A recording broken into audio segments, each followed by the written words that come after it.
Have you ever come home and found your dog completely out of control, barking nonstop, jumping all over you, destroying something they had never touched before? And the first thing you thought was, that's just how they are. They're naturally hyper. Be honest. Because if that's what you thought, you're missing something your dog has been trying to tell you for months, maybe even years.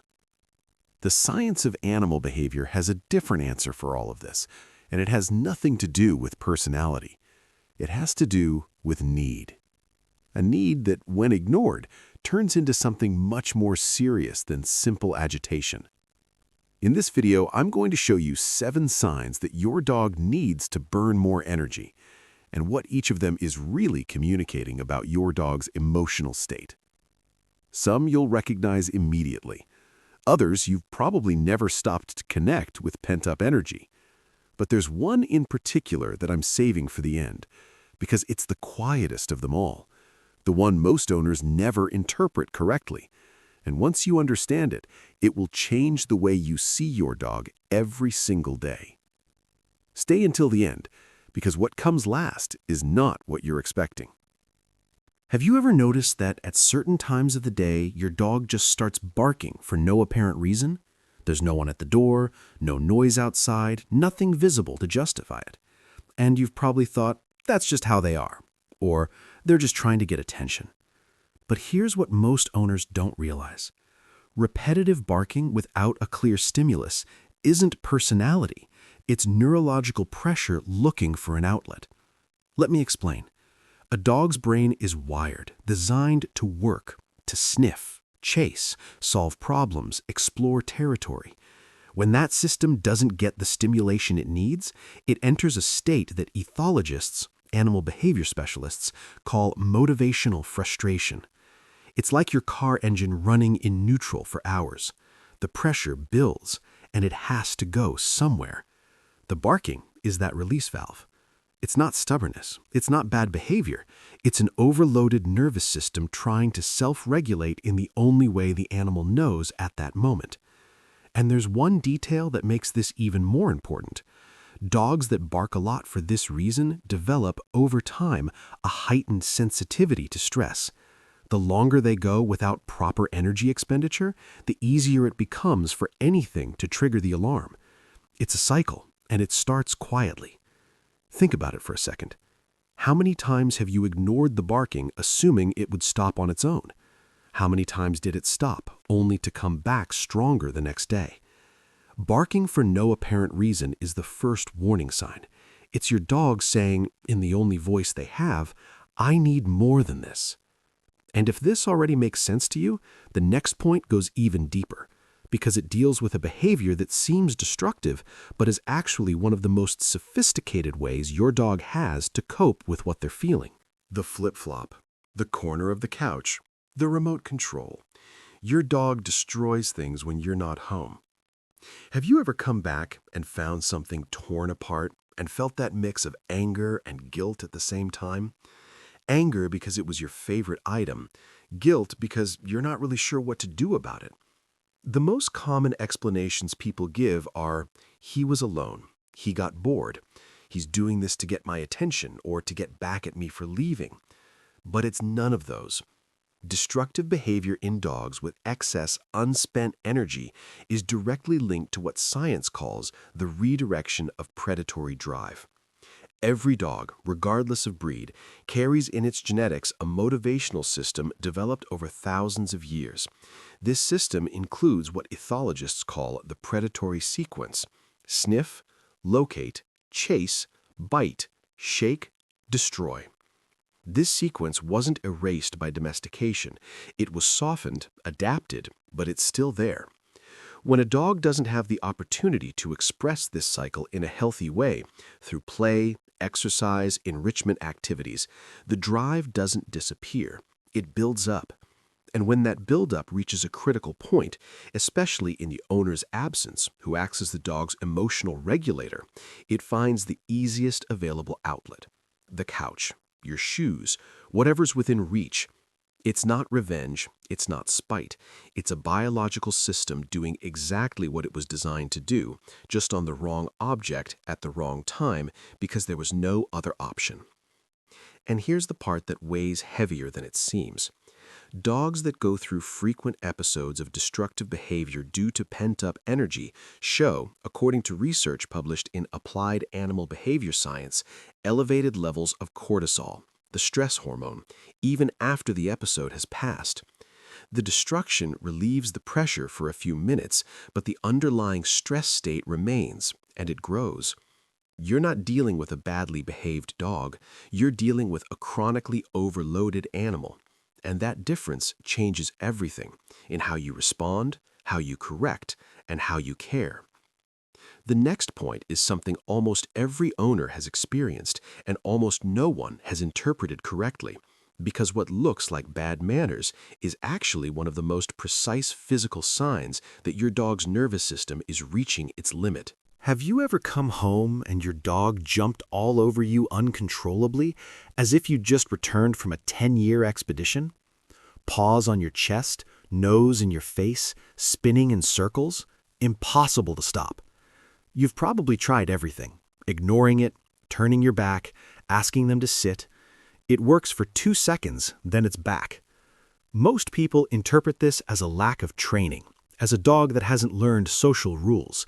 And yes, training helps, but when the behavior is persistent, frequent, and disproportionate to the stimulus, something else is going on. Uncontrollable jumping as a recurring pattern is a clinical marker of hyperactivation of the sympathetic nervous system, the body's fight or flight system. In simple terms, your dog's body is producing more cortisol and adrenaline than it can process on a daily basis. And when a new stimulus appears, you walking through the door, a visitor, any kind of trigger, that stored hormonal load explodes all at once. The jumping isn't pure excitement, it's a release. It's the same principle as a spring that's been compressed for too long. When released, it overshoots far beyond where it should. Research from the University of Bristol on canine welfare shows that dogs with high levels of undischarged energy display amplified behavioral responses to routine stimuli. What would normally be a simple greeting becomes an explosion because the system was already at its limit before you even opened the door. Your dog isn't disrespecting you. They're telling you with their entire body that they've built up so much that they can't contain it anymore, that your arrival is the only moment in their day intense enough to release, even if just for a few minutes, what's been building up inside. You are their relief.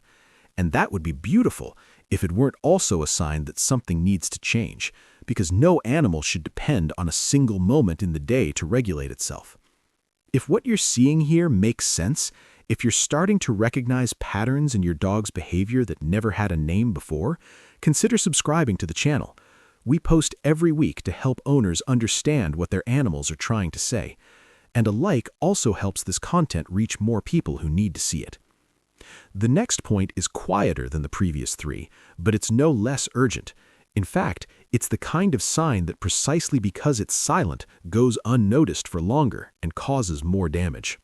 Have you ever noticed that your dog never seems to be at complete rest? He can't stay still, not even to sleep properly. He lies down, gets up, changes position, walks to the window, comes back, lies down again. You've gone over to check if something was wrong, and he was fine, just restless. And you probably thought, that's just how he is. He's not a dog that sits still. But this pattern is signaling something very specific. Dogs with chronic, unspent excess energy display what veterinary behavioral medicine describes as active sleep deprivation, an inability to reach the deeper stages of sleep due to persistent hyperactivation of the sympathetic nervous system. In simple terms, the brain can't shut off.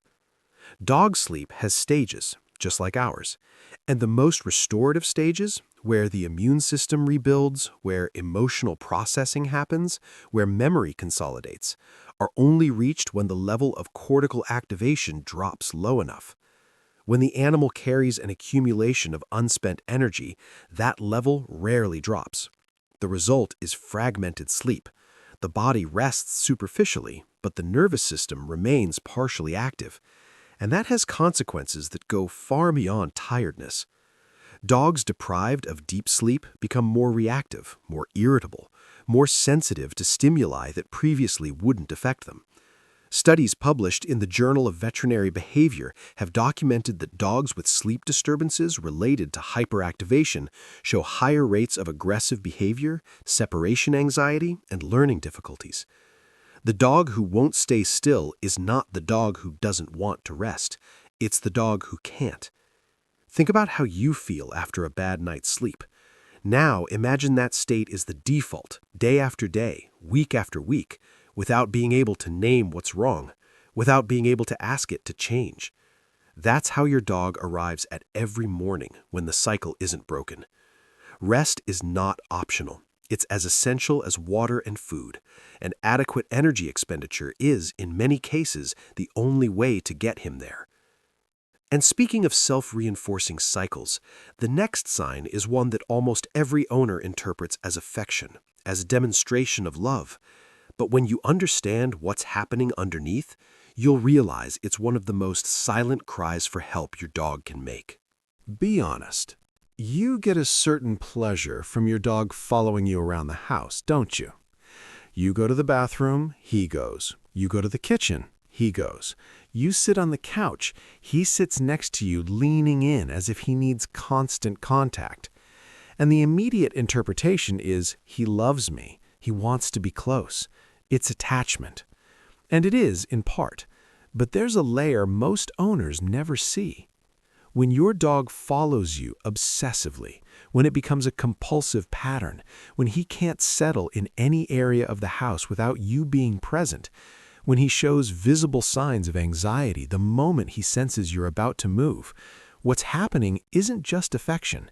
It's external regulation of a nervous system that hasn't learned to regulate itself. Scientists call this anxious hyperattachment, a state in which the animal uses the owner's physical presence as a safety anchor because its own internal self-regulation system is compromised. And one of the main factors that disrupts this system is exactly what we've been discussing here, accumulated energy that hasn't found an outlet. Watch how the cycle works. The dog doesn't get enough physical and mental stimulation. The nervous system stays in a heightened state of alert. He can't calm himself down, so he turns to the only available source of regulation, you. You move, and he feels the threat of losing that regulating stimulus, so he follows. Not because he's attached in a beautiful, healthy way, but because he is neurologically dependent. Research published in Applied Animal Behavior Science has identified that dogs with low levels of physical and cognitive stimulation show a higher incidence of hyperattachment behaviors, including compulsive following, vocalization when separated from the owner, and difficulty remaining in familiar environments without human presence. The dog that follows you into the bathroom is asking for more than company. It's asking for a nervous system that can function without you being there all the time. And this isn't a criticism of the bond you share. It's the opposite. It means the bond is strong enough that he trusts you to meet that need. But the need has to be met in a different way. Not with more presence, with more stimulation. A dog whose energy needs are properly met doesn't need to follow you to feel safe. He can rest, explore, exist, and still choose to be close to you. And there's a huge difference between a dog who chooses your company and a dog who depends on it to function. The next section goes deeper into this exact point, but in a way that might surprise you, because it has to do with something that happens in the food bowl, and that almost no one connects to energy. Have you ever really watched your dog eat? Does he eat too fast? 2-3 seconds and the bowl is empty? Or maybe it's not about food. Maybe it's something else. He licks his paws excessively, bites his own tail, runs in circles in the same spot, pushes toys from one side to the other without actually playing with them. You may have thought it's nervousness, it's just how he is. But science points in a more specific direction. Compulsive canine behaviors, including rapid food consumption, are often associated with what specialists call impulse control disorders caused by chronic understimulation. In simple terms, when the brain doesn't have enough demand, it starts creating its own. A dog's nervous system was designed to be in constant activity, sniffing, exploring, problem-solving, interacting with the environment. When that system remains idle for too long, it doesn't simply shut down. It looks for any form of activation available. And the food bowl, in this context, stops being just about nutrition. It becomes an event, the only high-stimulation event in an otherwise predictable and monotonous day. The dog isn't hungrier than normal. He's consuming the moment with an intensity that reflects how much he lacks other moments like it. Studies from the Tufts University Cummings School of Veterinary Medicine show that dogs with compulsive behaviors exhibit neurological patterns similar to those seen in human obsessive-compulsive disorders, and that the most effective intervention, before any medication, is environmental enrichment combined with increased structured physical exercise. This isn't a character flaw. It's a brain trying to supply with what's available what should be coming from somewhere else. Every cycle of compulsive behavior, every bowl emptied in seconds, every hour spent licking a paw nonstop, is your dog finding an improvised outlet for a need that was never met. He's not being dramatic. He's surviving with the resources he has. The good news is that these patterns, when identified early, respond very well to simple routine changes. Often, increasing the right kind of stimulation at the right time is enough to see compulsive behavior fade within a few days. But to get there, you need to understand the final signal on this list. Because the last item isn't loud, it isn't destructive, it doesn't draw attention. It's a moment that happens between you every single day and that almost no owner knows how to read. I promised at the beginning that I would save the most important one for last, and now it's time. Here is the signal I promised. The quietest, the most ignored, and by far the deepest. Have you ever been sitting on the couch, doing anything, reading, watching something, on your phone, and suddenly realized your dog was standing there looking at you? He stares at you for long seconds for no apparent reason. No barking, no movement, just looking. And it lasts long enough for you to notice. Most people's first reaction is to smile, to find it cute, maybe even talk to him. What is it? What do you want? And then he keeps looking, or walks away, or starts pacing in circles. This behavior has a name in canine ethology. It's called the solicitation gaze, the asking look. And according to researchers from the University of Portsmouth, it is one of the most sophisticated forms of intentional communication that dogs have developed over their coevolution with humans. Unlike other animals, dogs have developed the ability to use direct, sustained eye contact with humans as a mechanism to communicate needs. It's a behavior that wolves, the ancestors of dogs, do not exhibit. It emerged specifically within the relationship between dogs and humans over tens of thousands of years of shared life. When your dog looks at you like that, he isn't being dramatic. He's communicating. And what he's communicating most of the time is a need that isn't being met and that he has no clearer way to express than to stop, look at you, and wait. Research published in the journal Learning and Behavior shows that dogs with higher levels of unspent accumulated energy resort to the solicitation gaze significantly more often than dogs with properly stimulating routines. He's not looking at you because he's bored. He's looking at you because he chose you. Because out of his entire communication repertoire, direct eye contact with your face is the most deliberate, the most evolved, the most intimately human-like gesture he can make. And he's using that gesture to say, I need something that only you can give me. Think about how many times you've seen that look and turned away, went back to your phone, said, not now, and waited for him to leave. He did leave, but the need stayed.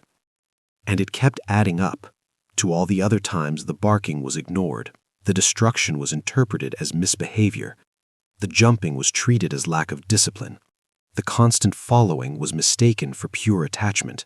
The compulsive behavior was dismissed as a quirk. Each of these signals is a sentence in a conversation he's trying to have with you, and the gaze is the final word of that sentence. The clearest, the most direct, the most human. That moment was never small to him, and now that you know what it means, it shouldn't be small to you either. If you've made it this far, you're no longer the same owner who started this video. You've learned to read the bark that seemed to come out of nowhere, the destruction that looked like defiance, the jumping that felt like bad manners, the restlessness that seemed like just the way he is, the following that looked like pure affection, the compulsive behavior that seemed like nothing, and the look, the one that was never small and that you'll never ignore again. This is what we do here every week. We translate what your dog is trying to tell you, grounded in science, no fluff, and with the care of someone who understands that the bond between you truly matters. If you want to keep understanding your dog on a level most people will never reach, subscribe to the channel. Turn on notifications, because the next video might be exactly about that behavior you still don't know how to name. He's already trying to tell you. We help you hear it.